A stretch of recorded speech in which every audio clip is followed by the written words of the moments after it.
नमस्कार, BPL news में आप सभी दोस्तों का एक बार फिर से बहुत बहुत स्वागत है। दोस्तों आज हो गया है 14 जुलाई। जो बड़ी खबरें निकल के आ रही फटाफट एक एक करके हम जानते हैं, लेकिन उससे पहले छोटा सा निवेदन, अगर आपने हमारे चैनल को अभी तक सब्सक्राइब नहीं किया तो प्लीज़ सब्सक्राइब की लाल बटन दबाकर चैनल को सब्सक्राइब करें।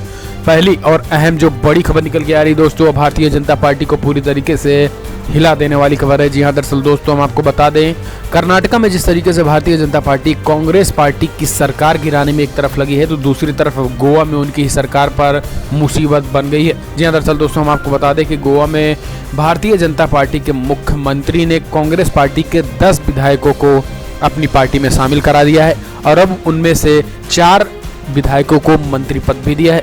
इसके साथ ही 4 और लोगों को आगे चल के मंत्री पद देने की बात कही है। ऐसे में भारतीय जनता पार्टी के जो विधायक थे, जो लोकल नेता थे, वो पूरी तरीके से नाराज हो गए हैं और उसमें से हम आपको बता दें कि 2 मंत्रियों की छुट्टी भी भारतीय जनता पार्टी की कर दी गई है।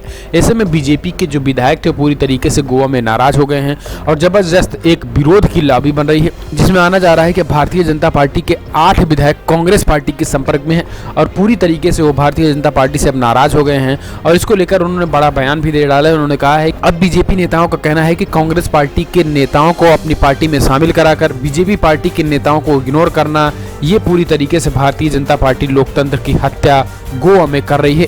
तो अपने ही पार्टी में बगावत के सुर निकल गए हैं। जी हाँ दोस्तों, हम आपको बता दें कि लोकसभा चुनाव 2019 में ही भाजपा को वोट देने वाले वरिष्ठ पत्रकार अरविंद तेगसे का कहना था कि वो कांग्रेस के विधायकों के अचानक से बीजेपी में शामिल होने से खुश नहीं है। कांग्रेस के नेता ने बीजेपी में शामिल होने पर अरविंद को आपत्ति जताई थी।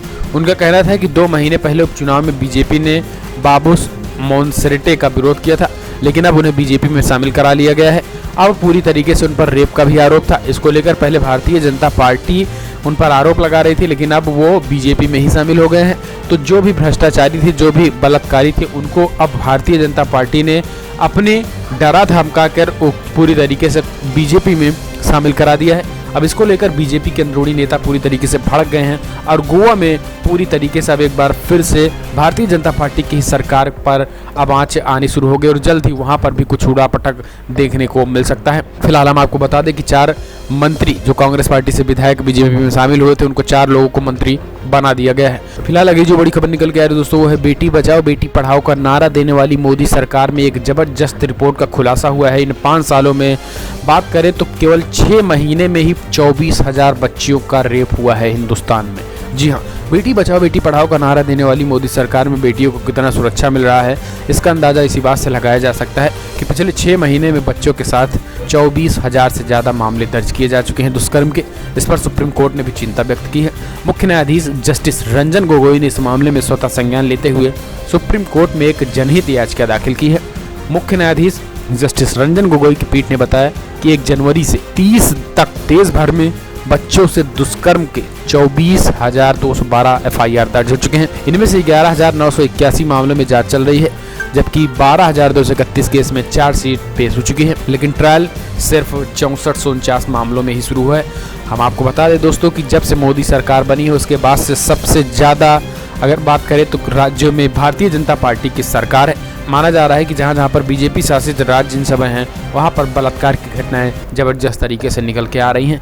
इसी को लेकर अब पूरी तरीके से 6 महीने में जो 24,000 का ये आंकड़ा आया है, पूरी तरीके से एक बार फिर से मुद्दा का विषय बन गया है। फिलहाल अगली जो बड़ी खबर निकल के आ रही है दोस्तों, बीजेपी के दिग्गज नेता और राज्यसभा सांसद सुब्रमण्यम स्वामी ने एक बार फिर से भारतीय जनता पार्टी पर ही जबरदस्त हमला बोला। उन्होंने कहा कि भाजपा अगर इसी तरीके से सभी राज्यों में जीतती रही, अगर एकमात्र पार्टी होगी तो पूरी तरीके से लोकतंत्र के लिए खतरा है। अब एनसीपी और टीएमसी को भी कांग्रेस के साथ आ ही जाना चाहिए। जी हाँ, दरअसल दोस्तों हम आपको बता दें कि सुब्रमण्यम स्वामी ने कहा है कि गोवा और कश्मीर को देखने के बाद मुझे लगता है कि अगर हम एक ही पार्टी के रूप में बीजेपी के साथ रह गए तो देश का लोकतंत्र कमजोर हो जाएगा। विपक्ष इटालियंस और संतान को पार्टी से हटने के लिए कहें। ममता इसके बाद एकजुट कांग्रेस के अध्यक्ष बने। एनसीपी को भी कांग्रेस में विलय करना चाहिए। ये बयान है भारतीय जनता पार्टी के सांसद और वरिष्ठ नेता सुब्रमण्यम स्वामी का, जिन्होंने मौजूदा हालात को देखते हुए अपनी पार्टी के खिलाफ ऐसा बयान दिया है। उनकी उम्मीद पूरी बीजेपी में सिर्फ उन्हीं से की जा सकती है। दरअसल स्वामी कमजोर होते हुए भी विपक्ष पर तंज भी कस रहे हैं और एक साथ एक भी पार्टी के वर्चस्व को बढ़ता देख चिंता भी है। जिस तरीके से पिछले कई दिनों से कर्नाटक में राजनीतिक संकट आया है, उसे देख स्वामी की चिंता सही नजर आती है। सिर्फ कर्नाटक ही नहीं, गोवा में भी कांग्रेस के 15 में से 10 विधायक पार्टी छोड़कर भाजपा में शामिल हो गए हैं। इसके बाद अब भारतीय जनता पार्टी का कहना है कि इसके बाद हम मध्य प्रदेश, राजस्थान और पश्चिम बंगाल में भी विधायक बड़ी मात्रा में हमारे संपर्क में है। तो कहीं न कहीं अपने आप में जिस तरीके से तोड़ फोड़ करके मुख्यमंत्री बनाया जाता है, इससे लोकतंत्र को जबरदस्त तरीके से खतरा है।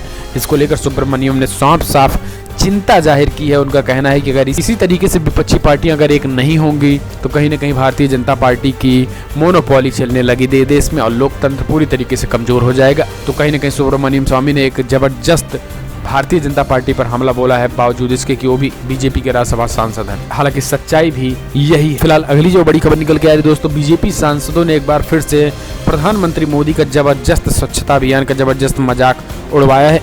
जी हाँ, हम आपको बता दें कि संसद भवन में आप भी जरा इस नज़ारे को देखिए। संसद भवन में ये झाड़ू लगाई जा रही है बीजेपी के फायर ब्रांड नेता और मंत्री के द्वारा। दिल्ली बीजेपी के पूरे मिनिस्टर शामिल हैं, दिल्ली बीजेपी के पूरे सांसद हैं। इसके साथ ही राज्य वित्त मंत्री अनुराग ठाकुर और हेमा मालिनी किस तरीके से स्वच्छता अभियान चला रही है। आप देख सकते हैं यहाँ पर एक भी कूड़े नहीं है और ये स्वच्छता अभियान पार्लियामेंट के सामने कर रहे हैं। तो ये अपने आप में एक हंसी के हसारत का पात्र बन गए हैं और कुछ नहीं है। भारतीय जनता पार्टी के दोगलापन और दिखावा हर व्यक्ति को अब धीरे धीरे समझ में आने लगा है। लेकिन अगर ईवीएम हो तो कोई कुछ भी समझ के कुछ नहीं उखाड़ सकता है भारतीय जनता पार्टी। फिलहाल हम चलते हैं अगली बड़ी खबर की तरफ से। हम आपको बता दें दोस्तों कि महाराष्ट्र में विधानसभा चुनाव होने वाले हैं। इसको लेकर अब वहां के मुख्य निर्वाचन अधिकारी का तबादला कर दिया गया है, जो कि मोदी सरकार के विरोधी माने जाते थे। पीएम मोदी के खिलाफ उन्होंने एक बार रिपोर्ट भी की थी, जिसको लेकर अब उनको सजा मिल चुकी है और महाराष्ट्र से उनको विदा कर दिया गया है। महाराष्ट्र विधानसभा चुनाव से ठीक पहले राज्य के मुख्य निर्वाचन अधिकारी अश्विनी कुमार का तबादला कर दिया गया है। उनके तबादले की एक वजह बीजेपी की उनमें नाराजगी भी बताई जा रही है। अश्विनी कुमार वही अधिकारी हैं जिन्होंने हाल ही में लोकसभा चुनाव के दौरान प्रधानमंत्री नरेंद्र मोदी के खिलाफ आचार संहिता उल्लंघन के 2 मामले में केंद्रीय चुनाव आयोग को रिपोर्ट भेजी थी। ये रिपोर्ट लातूर और वर्धा में नरेंद्र मोदी के भाषण को लेकर थी। मोदी के इन भाषणों को लेकर केंद्रीय चुनाव आयोग ने कुमार से रिपोर्ट तलब की थी। कुमार ने उस्मानाबाद और वर्धा में जिला चुनाव अधिकारियों द्वारा जमा कराई गई रिपोर्टों के आधार पर चुनाव आयोग के समक्ष रिपोर्ट दर्ज की थी। हालांकि केंद्रीय चुनाव आयोग ने इस मामले में नरेंद्र मोदी को 2 और 1 के फैसले से क्लीन चिट दे दी थी। इस क्लीन चिट को लेकर ही चुनाव आयुक्त अशोक लवासा ने शिकायत की थी। इस फैसले में उनकी असहमतियों को दर्ज नहीं किया गया था। अश्विनी कुमार की जगह राज्य के नए मुख्य निर्वाचन अधिकारी के रूप में बलदेव हरपाल सिंह को लाया गया है, जो कि मुख्यमंत्री देवेंद्र फडणवीस के काफी नजदीकी हैं, यानी राइट हैंड हम कह सकते हैं आईएएस अधिकारियों में। तो अब वो मुख्य चुनाव आयुक्त महाराष्ट्र के निर्वाचन अधिकारी बनाए जाएंगे। ऐसे में आप समझ सकते हैं कि अब आने वाले समय में महाराष्ट्र विधानसभा चुनाव है तो वहां पर क्या क्या होने वाला है, ये अपने आप में साफ साफ समझ में आ रहा है। फिलहाल अगली खबर की तरफ हम बढ़ते हैं, जो निकल के आ रही वो है अखिलेश यादव ने एक बार फिर से योगी सरकार की कानून व्यवस्था पर सवाल खड़े करते हुए जबरदस्त हमला बोला है यूपी की कानून व्यवस्था पर। जी हाँ, समाजवादी पार्टी के राष्ट्रीय अध्यक्ष अखिलेश यादव ने एक बार फिर से लंदन से आने के बाद मीडिया से मुखातिब हुए हैं। उन्होंने भाजपा पर जमकर निशाना साधा है। छिबरा मऊ में बच्चे की मां की हत्या करने के मामले पर भी बोले। उन्होंने कहा कि अगर ये खबर सही है तो भूख के कारण बच्चे की हत्या कर दी गई, तो सोचो समाज में क्या चल रहा है। आज भूख के कारण लोगों की जान जा रही है। पुलिस प्रशासन लोगों को एनकाउंटर की धमकी देकर परिवार की बहु बेटियों को प्रताड़ित कर रही है। ये भाजपा सरकार का असली चेहरा है। लोकसभा चुनाव में पत्नी डिंपल की हार के बाद पहली बार कन्नौज पहुंचे अखिलेश ने कानून व्यवस्था को लेकर सरकार को कटघरे में खड़ा किया। उन्होंने पत्रकारों से वार्ता में एटा कांड पर भी कहा है, पुलिस लोगों को पैसे देकर प्रताड़ित कर धमका रही है।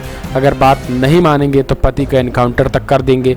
इस बात की आड़ को लेकर पूरी तरीके से सभी यूपी वासियों को परेशान किया जा रहा है और इसमें जबरदस्त पुलिस प्रशासन पूरी तरीके से तानाशाही रवैया अपना रही है। पुलिस प्रशासन पर निशाना अखिलेश यादव ने जबरदस्त साधा है। फिलहाल अपने आप में पूरी तरीके से समाजवादी पार्टी के अध्यक्ष अखिलेश यादव ने यहाँ पर योगी सरकार पर जबरदस्त निशाना साधा है। फिलहाल आज की बड़ी खबर में दोस्तों इतना ही। अगर आपको वीडियो पसंद आया तो लाइक करें, शेयर करें, कमेंट के माध्यम से अपनी राय देना ना भूलें कि आप क्या सोचते हैं। जिस तरीके से महाराष्ट्र विधानसभा चुनाव एक तरफ होने वाले हैं और वहाँ पर चुनाव अधिकारी को हटाया जाता है। तो ऐसे में आपको क्या लगता है, क्या फिर से ईवीएम सेट होने वाले हैं महाराष्ट्र विधानसभा चुनाव में? और सारी खबरों को लेकर भी कमेंट के माध्यम से अपनी राय देना ना भूलें। फिलहाल इस वीडियो में इतना ही। चैनल को अभी सब्सक्राइब करें।